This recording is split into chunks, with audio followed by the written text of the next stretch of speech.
What's going on, guys? You're watching The Hungry Handgunner. Now, this is a video I have debated over and over to myself about whether or not I should make.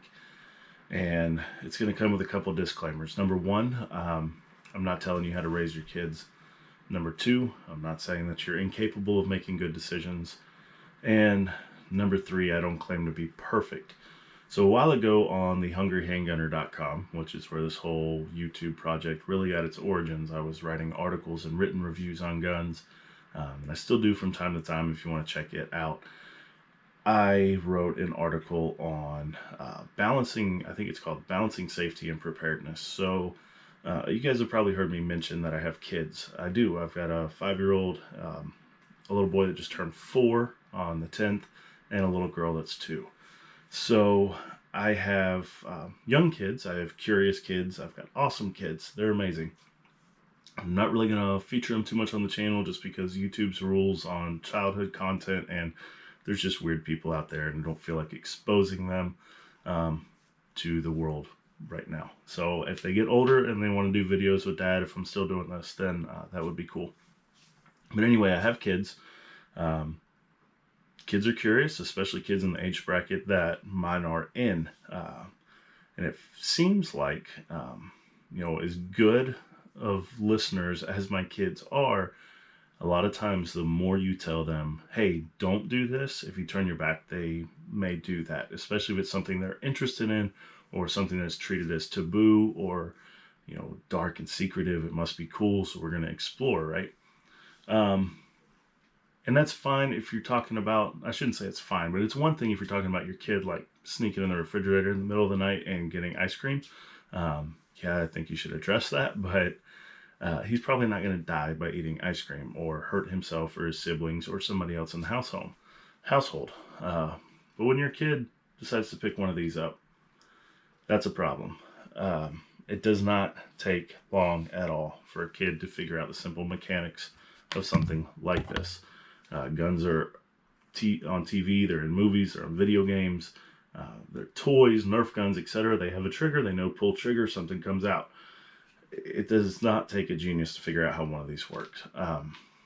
And given the fact that we have an abundance of accidents and negligent discharges every year by adults, fully developed adults, I think that it is just asinine to expect that a kid, especially a young kid, is going to, have the maturity and just the raw intelligence to handle one of these safely. So the issue comes in, especially from a self-defense standpoint of, I want to be prepared, but I want to keep my kids safe. And I've got a rule that I kind of use in my house. If I'm not carrying it or I'm not working on it actively right there, it's locked up. Now, by locked up, I mean it's in a locked cabinet or safe.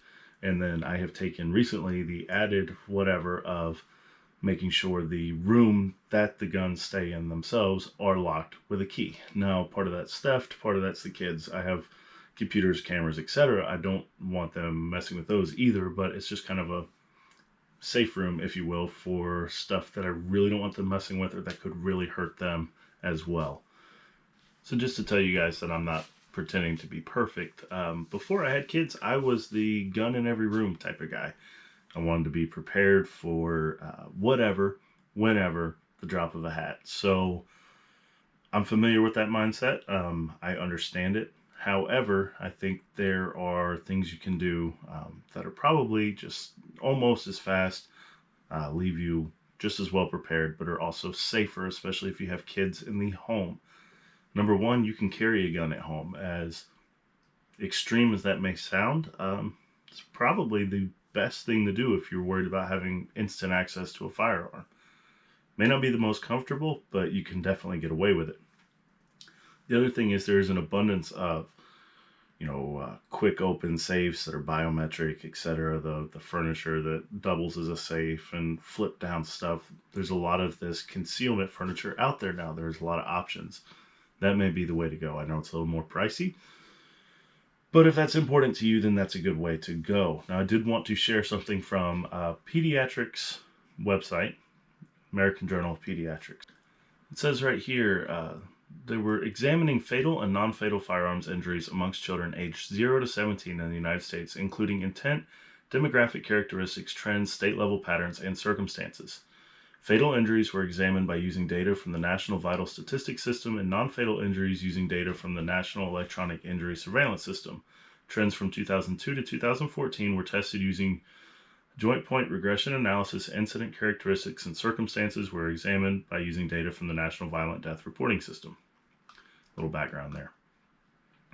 Nearly 1,300 children die and 5,790 are treated for gunshot wounds each year. Boys, older children, and minorities are disproportionately affected. Although unintentional firearms deaths amongst children declined from 2002 to 2014, and firearms homicides declined from 2007 to 2014, suicides decreased between 2002 and 2007 and then showed a significant upward trend from 2007 to 2014. Rates of firearm homicide among children are higher in many southern states and parts of the Midwest relative to other parts of the country. So I know those of us with kids, we would do anything to protect them.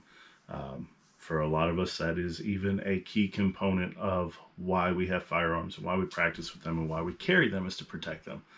I think the last thing any of us would want is to be part of the problem or pose a threat to our kids, whether through our actions or negligence, etc. So I know right now I'm focusing on the young kids thing. I'm going to go out on a limb here because I haven't dealt with raising teenagers. The only experience I have is being a teenager, and I was definitely one of the angsty emo rock types. So if you can't tell by the earrings now, I didn't get those done until I was 29, but the mood swings of being a teenager and then just the group of people I was hanging out with, man, my moods were up and down, up and down.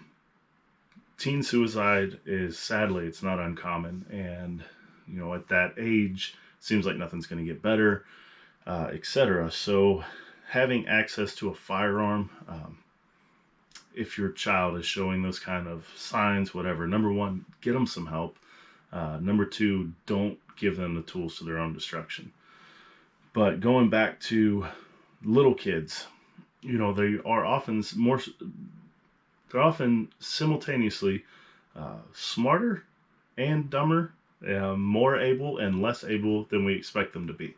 So, simple tasks like putting their shoes on, they'll balk at that, but they can figure out how to open whatever or where you keep something up high and get up there and get it. And I think that it's important to just take a step back and don't get complacent. The last thing I would ever want is to find out that my own negligence had caused one of my kids to get grievously hurt or killed. I can't imagine that pain. And this isn't judgment at parents where that has happened. I'm not trying to sit up on a high horse and judge anybody. I really felt like this is a video that needed to be made. I oppose any more gun legislation. And I think that to sit here and say, hey, I don't want any more gun laws, I actually want gun laws rolled back, etc., we need to prove that we can, self-regulate on this. I think that if you don't have a safe or secure storage facility for your guns at your home and you have kids, you're wrong and you need to fix it. In my opinion, that's really a non-debatable topic. Of that being said, the age that you choose to introduce your kids to firearms and start teaching them firearm safety and taking them out to the range and things like that, that's going to be up to you. I don't have the answers on that, but I do think that especially in the case of young kids, having those guns anywhere where they could even conceivably get them, even if you think that there's no possible way they could climb up to whatever shelf and get them, they really do need to be secured, in my opinion. I will say that as far as firearm safety goes, even my 2-year-old, if prompted, knows that before I mess with this gun, I need to take this out. And all the kids insist on saying check for bullets, which I'm fine with at their ages, but check the chamber, make sure nothing's in there. And these are kids. I know a lot of adults think that the gun is unloaded just because you dropped the mag out. And they have learned that not by me sitting there and drilling them, but because I often will do modification work or clean my guns at the kitchen table, where they can come sit down if they choose to. I don't make them at this age. If it's something they're interested in, I make that knowledge accessible to them. But if they want to go and do kid stuff and play and whatnot, that's fine too. That's even preferable to me. But I do, it's not a big secret that I have these. It's not a big secret that if Stetson, my 5-year-old, wants to ask me questions, that I'm there and we can discuss it. So that's the approach I'm taking. I grew up with firearms in the home, and for a while they were kind of taboo. They weren't really talked about a whole lot. And then once I got past like 12 or so, it was more commonly talked about. And then we started shooting all the time, my dad and brothers and I. So that's the approach I'm taking.